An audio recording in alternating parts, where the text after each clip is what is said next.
Buenos días, economista, ¿me escucha? Buenos días, te escucho perfectamente. ¿Tú cómo me escuchas? Cuéntame. Bien, bien. Veo que la imagen está como de... Ahí está, ahí se aflojó ya. De pronto como que se detuvo un poco la imagen, pero ya está.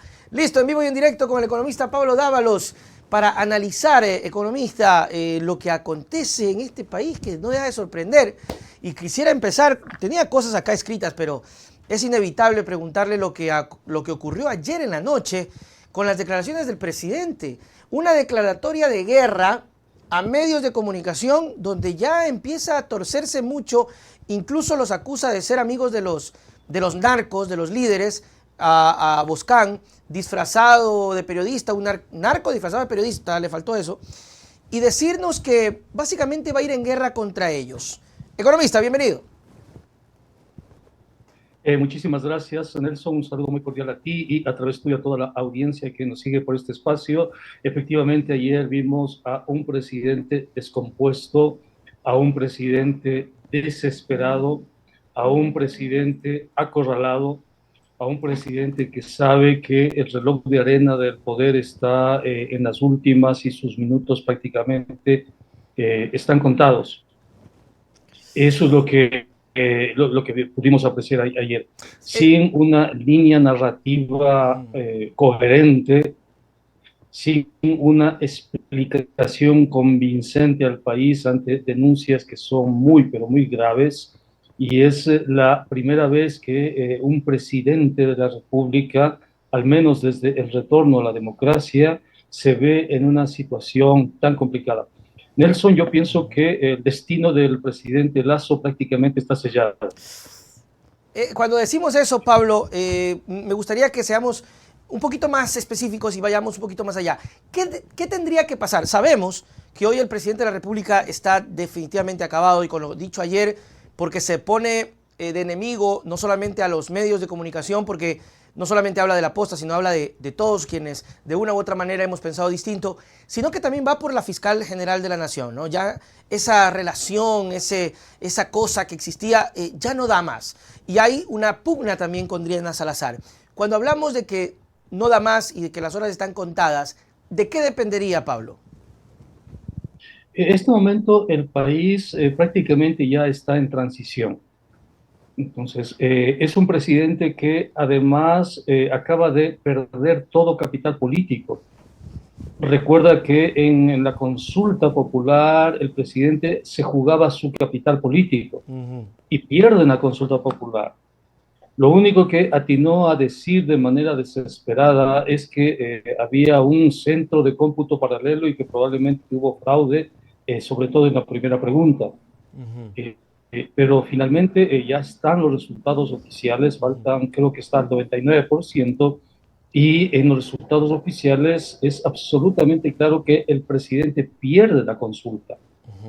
No solo eso, sino que el presidente había dicho que su tarea es derrotar políticamente a los correístas.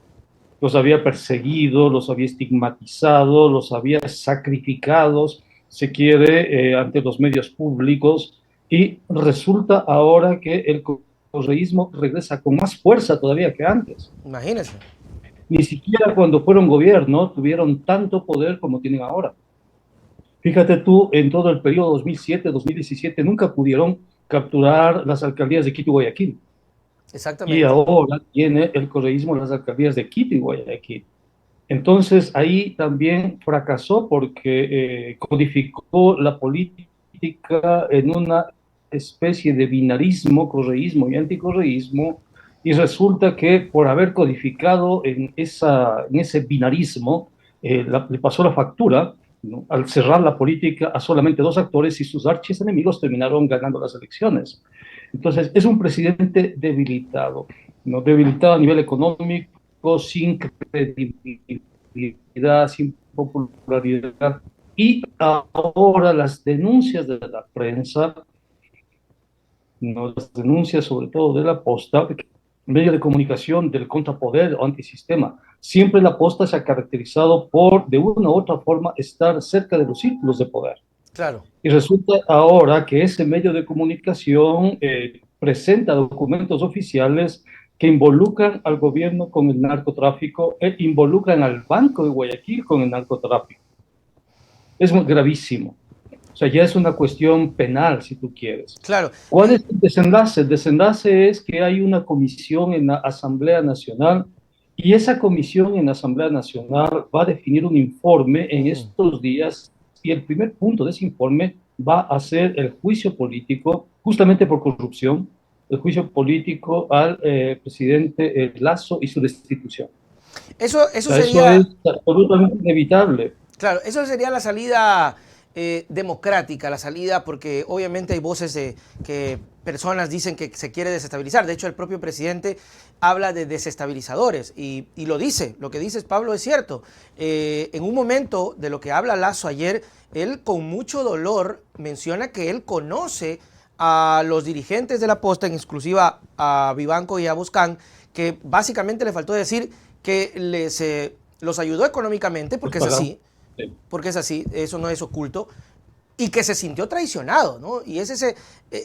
Pablo, ¿qué crees de esto? Porque escucho muchas voces, incluso desde las teorías de conspiración, que mencionan sobre el asunto de la Posta, de lo que está haciendo contra Lasso, porque existiría otra fuerza que quiere verlo a Lasso destruido, que no necesariamente es el correísmo, porque la Posta podrá ser todo menos correísta. Efectivamente, mira, creo que hay canales institucionales para resolver esta crisis política. Todos los países del mundo tienen crisis políticas, todos, y todos los países del mundo tienen mal o bien canales institucionales para resolverlas. Cuando esos canales institucionales empiezan a obstruirse, el conflicto político rebasa la institucionalidad y va a las calles. Y hay violencia, muertes. Fíjate lo que pasa en el Perú. Así es. En el Perú, en este momento, al obstruirse los canales institucionales, la violencia está en la sociedad y eso genera, si tú quieres, un ambiente de mucha incertidumbre. Aquí en el país no estamos en eso. Aquí en el país hay una crisis política producto de los errores del gobierno de Guillermo Lasso. ¿Quién le manda a Guillermo Lasso a tener una reserva internacional en un país dolarizado? O sea, es una verdadera estupidez tener reservas en un país dolarizado. O sea, no sirven para nada en un país dolarizado tener reservas. O sea, no tiene ninguna función macroeconómica. ¿Quién le manda a Guillermo Lasso a sacrificar la economía para darle razón al Fondo Monetario Internacional? Claro. Y llevar la inversión pública a sus niveles mínimos en la historia? Ni siquiera en 99, que tuvimos la crisis, hubo una inversión tan baja como ahora. ¿Quién le manda eso a Guillermo Lasso? ¿Quién le manda a Guillermo Lasso a mentirle a sus ciudadanos, a engañar a sus ciudadanos? ¿Quién le manda a rodearse de un grupo de personajes que están vinculados a la delincuencia, al lumpen, ¿no? Y ahora está desesperado? En ese contexto, ¿por qué se va a una consulta? Claro, Si eso no fue la tiene crítica, ¿no? credibilidad, si no tiene popularidad, ¿por qué le pregunta al pueblo cuando sabe que esa consulta puede convertirse en un referéndum sobre su propia gestión? ¿Y qué fue lo que efectivamente pasó? No es que la gente vota no o sí a la pregunta, la gente es más. La gente no revisó los anexos de las Totalmente. preguntas, tampoco se puso en ese debate de filosofía política si convenía o no cambiar la estructura política del Estado. La gente convirtió a esa consulta en un referéndum sobre el régimen. ¿Está o no está de acuerdo? ¿Y qué es lo que ve la gente? Ve violencia, ve sicariato, ve asesinatos, ve robos, ve asaltos, ve desempleo, ve miseria, ve pobreza, ve desesperación. Dijo no al gobierno. Era lo normal, si tú quieres. Si el presidente quería ganar la consulta, haga bien las cosas, pues. Claro. Invierta. Pero fíjate tú, entonces pierde la consulta. Y ahora, claro, en un gesto de irresponsabilidad e inmadurez, echa la culpa a otros, ¿no? Que ya venía dándolo Y hay así, que ya muchos venía haciendo ecuatorianos que eso. hacen esto, ¿no? Sí, hay muchos ecuatorianos que cometen errores y cuando finalmente salta por los aires una situación por los errores que cometen, echan la culpa a terceros. Dice, yo no fui, yo no tengo nada que ver, no, no es mi culpa, que es un gesto de inmadurez, es un gesto de falta de inteligencia emocional, ¿no? Entonces, ahora el presidente Lasso está prácticamente fuera, estimado Nelson. Yo creo que ya estamos en la transición.